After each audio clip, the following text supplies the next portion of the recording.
নেয়ামতের শুকর আদায় করুন। সামান্য অসুখ নিয়েই আমরা ব্যস্ত হয়ে পড়ি, আল্লাহর দেওয়া অন্যান্য সকল নেয়ামতের কথা ভুলে যাই। সেজন্য অভিযোগ অনুযোগ আরম্ভ শুরু করে দিই। এই জন্যই মহান আল্লাহ তাআলা বলেন, আমার বান্দাদের মধ্যে খুব অল্প সংখ্যকই কৃতজ্ঞ।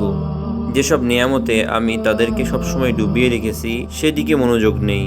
এই জন্যই তিনি আমাদেরকে উদ্দেশ্য করে বলেন, নেয়ামতসমূহ স্মরণ করো, তার শুকর আদায় করো। যেসব কষ্ট আপনার হচ্ছে আল্লাহ তাআলার কাছে তা পেশ করুন।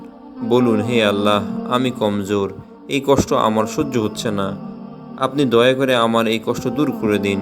আপনি অসংখ্য অগণিত নিয়ামত দান করেছেন, কষ্ট দূর করার নিয়ামতটুকুও দান করুন। আল্লাহর ওয়াস্তে বর্তমান নিয়ামতের নাশকরি করবেন না।